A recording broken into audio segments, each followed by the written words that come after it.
29 de janeiro de 2013. Caía granizo naquela noite em Ballinamore, na Irlanda. Catherine Vallely e sua amiga dirigiam em meio à tempestade quando viram algo estranho à frente. Era um homem parado no meio da estrada. Ele estava encharcado, com uma barba grisalha e desgrenhada, e o corpo magro envolto em roupas esfarrapadas e um plástico. Com pena dele, as duas mulheres pararam e lhe ofereceram carona. Depois de entrar no carro, o estranho contou que nos últimos 8 meses havia sido sequestrado e mantido passando fome em um bunker subterrâneo. Esse homem era Kevin McGeever, e a história dele é diferente de tudo que você já ouviu.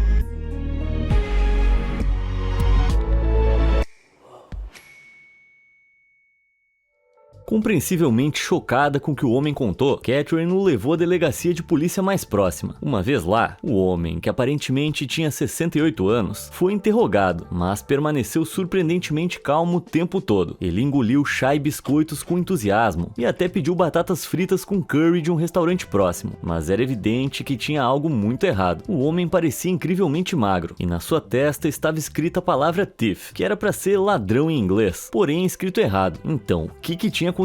De acordo com o homem, que disse se chamar Kevin McGeever, em 27 de maio de 2012, sua casa foi arrombada e ele foi mantido sob a mira de uma arma por 3 homens mascarados. Forçado a obedecer, ele foi retirado de sua casa em Gort, no condado de Galway, e aprisionado em algum lugar em um container de metal subterrâneo. Lá ele recebia apenas água e um sanduíche de presunto por dia durante meses. Olhando fixamente para os seus grandes olhos fundos, a polícia não tinha motivos para duvidar da história daquele pobre homem. Isso até corroborou com um boletim de ocorrência de desaparecimento que a noiva de McGeever, Siobhan O'Callaghan, havia registrado em junho de 2012. Mas então, como é que ele escapou? Bem, aparentemente, as pessoas que o prenderam um dia o tiraram de lá, lhe deram um celular e o jogaram na beira de uma estrada sem explicação. Quando levado ao Hospital Geral de Mullingar, a maioria das coisas parecia corroborar sua história. Ele pesava pouco mais de 50 quilos e tinha alguns ferimentos leves que sugeriam que havia sido maltratado. Mas uma coisa não batia.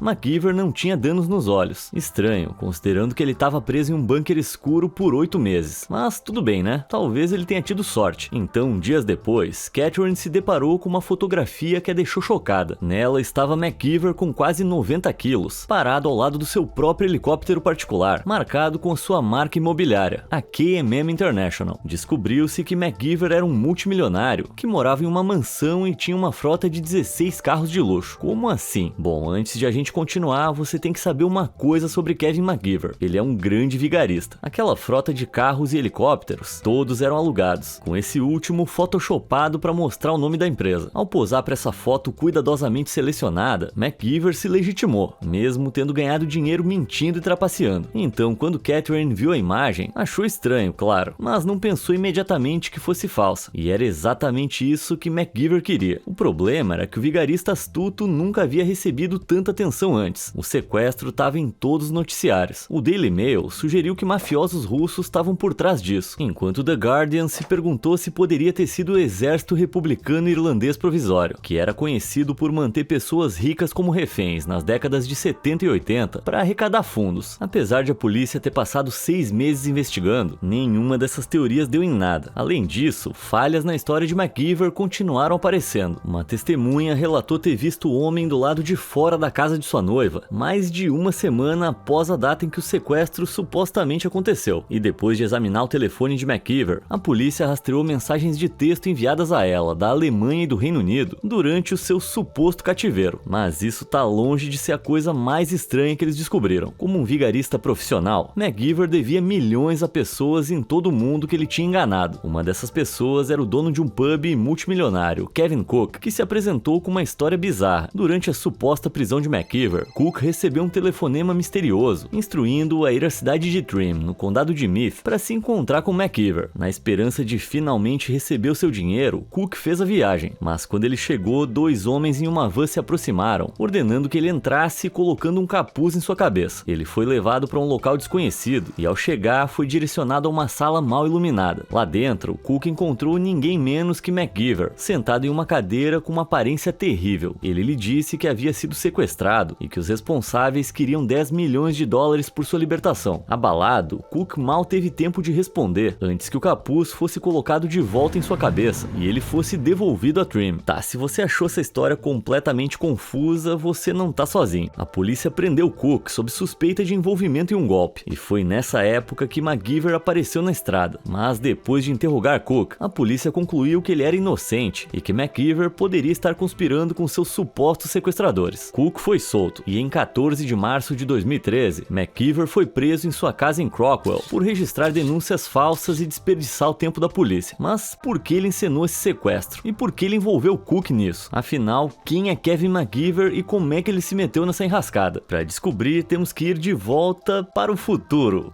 Não, tô brincando, de volta pro começo. Mas antes de a gente se aprofundar nesse caso maluco, desce ali e clica nos botões de curtir e inscrever-se. Assim você nunca mais vai perder histórias reais e incríveis como essa. Combinado? Então vamos em frente. A história da ascensão e queda meteóricas de MacGyver começa em setembro de 1944, em Swinford, no condado de Mayo, onde ele nasceu. Seu pai trabalhava como mestre de obras, a quem MacGyver acredita sua entrada no mercado imobiliário. Mesmo naquela época, o seu comportamento era um sinal do que estava por vir. Certa vez, ele e o pai pararam em um pub e o proprietário contou a eles sobre um terreno nos arredores da cidade. Percebendo uma oportunidade, MacGyver rapidamente fechou um negócio e desembolsou um sinal de 50 libras. Então construiu uma casa lá e a vendeu antes mesmo de pagar pelo terreno. A busca de MacGyver por riqueza só se intensificou à medida que ele envelhecia, e ele desenvolveu o hábito furtivo de desaparecer e se reinventar para não ser pego de surpresa. Em 1973, aos 29 anos, ele passava os dias com a família e os amigos e estava trabalhando em um empreendimento imobiliário, até que de repente dirigiu até o aeroporto de Dublin, embarcou em um avião e abandonou tudo. Mas por quê? Não temos certeza, mas é provável que um dos seus golpes tenha sido descoberto. Não se sabe o que aconteceu nesse meio tempo, até a década de 80, quando ele ressurgiu do outro lado do mundo, na Austrália. Naquela época, ele era casado com uma mulher chamada Val Mai, com quem tinha 2 filhas e morava em uma casa de 4 quartos à beira-mar em Carrilla. A vida parecia estar indo bem até 1985, quando MacGyver mais uma vez fez jus à despedida irlandesa. Ele deixou seu carro no aeroporto de Sydney e pegou um avião, deixando para trás sua família e 5 investidores furiosos, todos os quais ele tinha enganado para comprar uma empresa de telhados. MacGyver desmentiu essa versão dos acontecimentos, dizendo que fez uma viagem ao exterior, que durou tipo o resto da vida, e afirma ter um bom relacionamento com a família. Sim,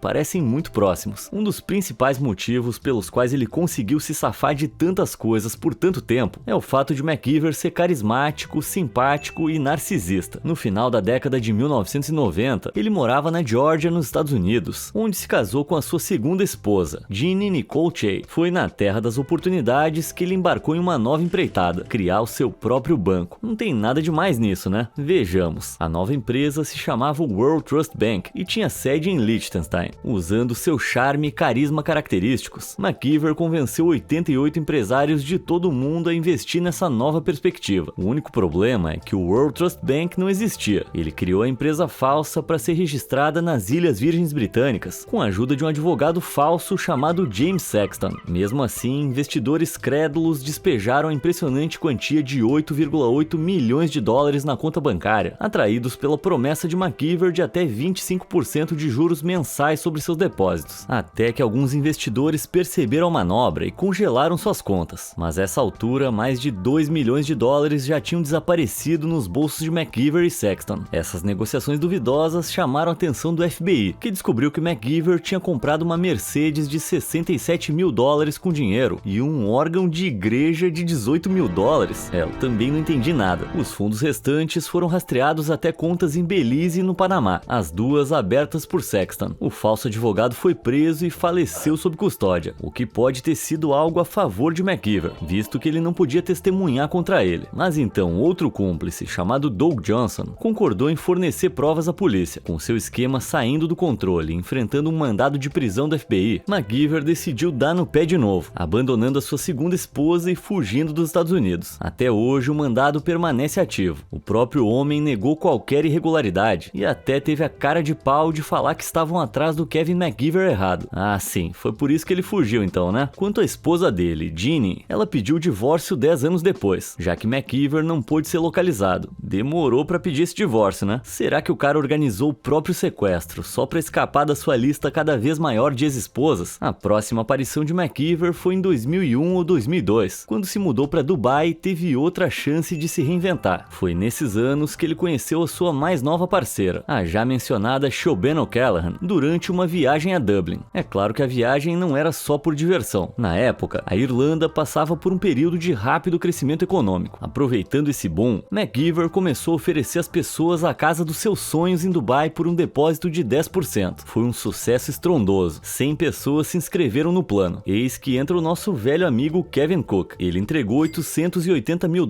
por 7 apartamentos. Para tranquilizá-lo, McKeever ligava regularmente para sua casa em Kildare e o mantinha atualizado com fotos da construção, o mesmo que fazia com todos os investidores. Mal sabiam eles que as fotos da construção eram falsas e que isso era só mais uma das artimanhas de McKeever. Suspeitas surgiram entre os investidores durante uma festa de Natal no Hotel Hilmar, no condado de Westmeath, em dezembro de 2007, onde descobriram que todos tinham ouvido as mesmas histórias. No mês seguinte, um deles visitou Dubai sozinho e confirmou suas suspeitas, retornando para alertar os outros investidores. Mas àquela altura, McKeever já não estava mais em lugar nenhum. Mas isso não quer dizer que McKeever tivesse parado com seus negócios duvidosos. O empresário Jim Byrne foi a próxima vítima, agarrando a oportunidade de comprar 5 imóveis por um preço inacreditável. Mas em 2008, o mercado imobiliário de Dubai começou a despencar e Byrne ficou ansioso. Depois de rastrear McKeever, o vigarista garantiu que estava tudo bem e até levou alguns investidores a Dubai para ver os imóveis. O que eles não sabiam é que ele mostrava para todo mundo os mesmos edifícios. McKeever chegou a vender o mesmo andar comercial para compradores na Irlanda, na Rússia e na China 48 vezes. Seu golpe lhe rendeu cerca de $77 milhões,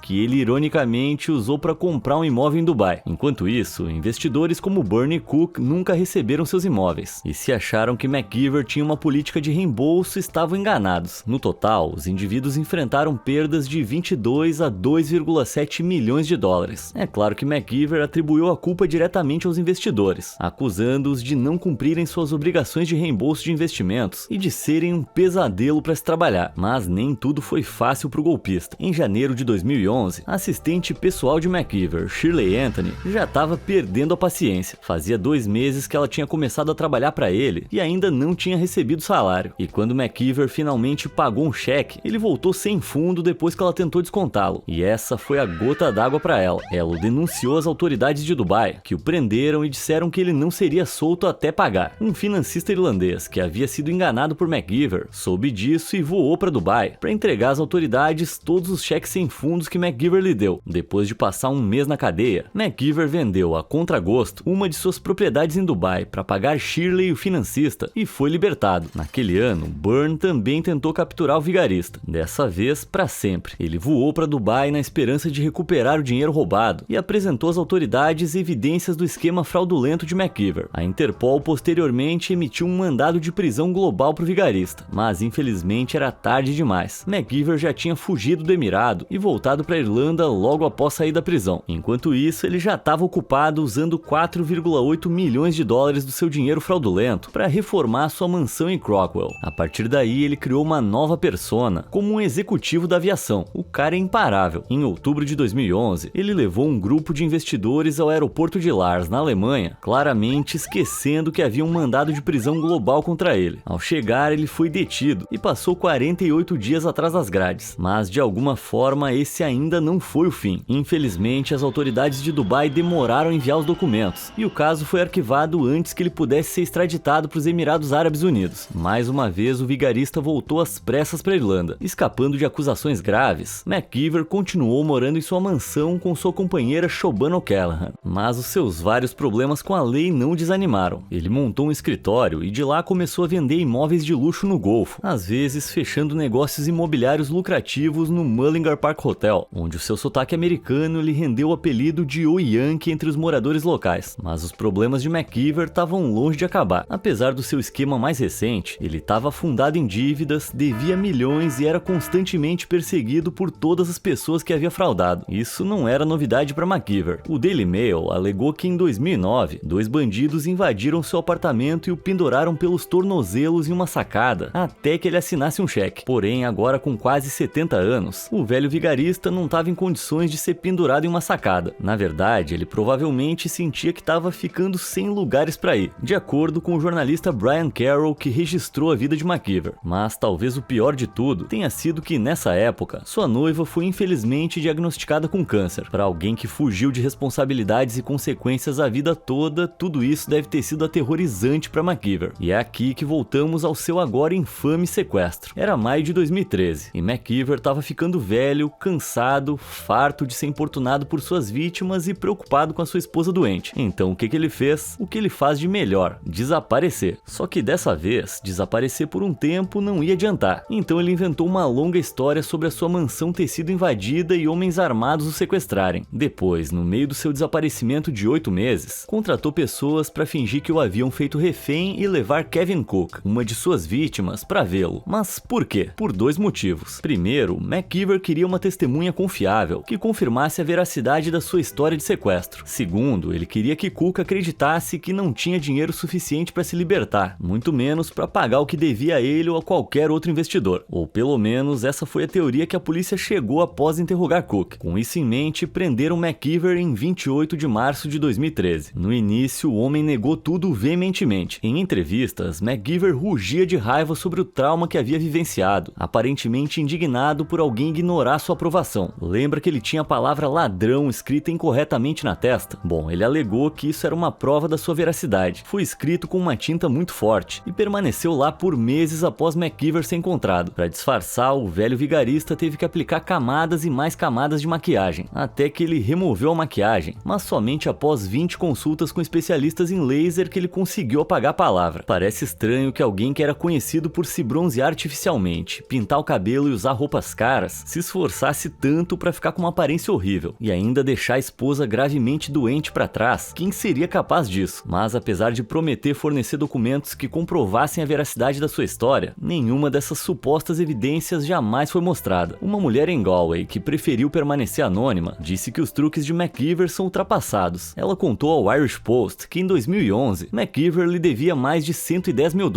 e havia faltado várias vezes nos encontros para pagá-la. Então, em um encontro casual em 2012, ele contou a ela uma história absurda sobre como havia sido sequestrado na Nigéria em dezembro do ano anterior. Quando ela o lembrou de que ele tinha mandado uma mensagem de Feliz Ano Novo durante a sua aparente prisão, ele simplesmente riu da situação. Mas ele não ia rir por muito tempo. Em abril de 2016, as paredes já estavam praticamente fechadas sobre o vigarista. Naquele mês, McKeever, com então 71 anos, foi escoltado ao Tribunal Criminal do Circuito de Galway. Diante de todos, ele finalmente admitiu ter inventado a história do sequestro e se declarou culpado de todas as acusações. Agora era a vez de todo mundo ficar indignado. Suas mentiras sobre o sequestro haviam motivado uma enorme investigação de 6 semanas, que exigiu 3 mil horas de trabalho da polícia e custou 86.500 libras, mais de $90 mil. O tribunal soube dos milhões que ele devia após o desastre de Dubai e como ele inventou a história do seu sequestro para se livrar dos credores. Foi exatamente como a polícia suspeitou. Se você está se perguntando como McKeever achava que o seu plano ia funcionar, provavelmente era uma mistura de desespero e narcisismo excessivamente confiante. Ele já tinha se safado várias vezes, então por que não ia funcionar mais uma? Seu próprio advogado de defesa resumiu melhor, descreveu suas ações como incrivelmente estúpidas e leu um pedido de desculpas em nome de McKeever. Mas quer saber o mais incrível? Depois de se declarar culpado, ele foi entrevistado pelo The Irish Independent. Incrivelmente, ele mais uma vez contou a história de como tinha sido sequestrado e passado fome, mesmo tendo acabado de admitir no tribunal que era tudo mentira. Agora, quanto ao que McKeever realmente fez durante aquele período de 8 meses, é impossível dizer com certeza, mas ele definitivamente não estava lá cuidando da esposa. Ela perdeu a batalha contra o câncer em novembro de 2013, poucos meses após o retorno de McKeever. O golpista alegou posteriormente que tinha ficado sozinho em uma casa de campo remota e pagou pessoas para entregar comida, embora nunca tenha sido identificado quem pagou. Não quer dizer que isso não tenha acontecido. Ele deve ter ficado em algum lugar enquanto aplicava sua façanha em Cook. Mas se você se lembra, o telefone dele foi rastreado até a Alemanha, então ele deve ter viajado para o exterior em algum momento. Independentemente de como ele fez isso, no fim das contas não funcionou. Alguém tem ideia de quanto tempo de prisão ele pegou? Vou dar uma dica: não foi o suficiente. Após deliberações, McKeever recebeu uma pena suspensa de 2 anos. O juiz disse que a pena branda se baseava na idade dele e nos custos substanciais já incorridos pelo contribuinte. Ele argumentou que prendê-lo só ia aumentar essa despesa, o que eu diria é uma maneira bem engraçada de um juiz enxergar o sistema judiciário. contrário, alguém devia verificar se ele não ganhou férias grátis depois disso. Mas ainda não tinha acabado pro fraudador idoso. Após o julgamento, Byrne levou seu caso pessoal contra McGeever a um tribunal irlandês. McGeever tentou mais uma vez se safar e negociar diretamente com a vítima, prometendo que a dívida poderia ser quitada com a utilização dos seus empreendimentos comerciais em Hong Kong e Singapura. Só que Byrne não caiu nessa dessa vez, e o tribunal condenou McGeever a pagar cerca de 1,2 milhão de dólares. Além disso, outra decisão do Tribunal Superior exigiu que McGeever pagasse todas as outras vítimas. Mas com uma lista grande como essa, por onde começar? Até 2017, como era de se esperar, ele não tinha pago ninguém, o que lhe rendeu o apelido apropriado de o enganador McGeever. Quanto ao que ele anda fazendo hoje, ninguém sabe. Talvez ele esteja pregando uma peça em alguma alma desavisada, mas eu suspeito que ele esteja só mantendo a discrição. A gente vai ter que esperar pra ver. Só sei que não existe ninguém como esse cara. O que você achou da história maluca de McGeever? Acompanhar como ele sempre se safava dos seus crimes te deu vontade de arrancar os cabelos? Me conta aí nos comentários o que você achou e obrigado por assistir.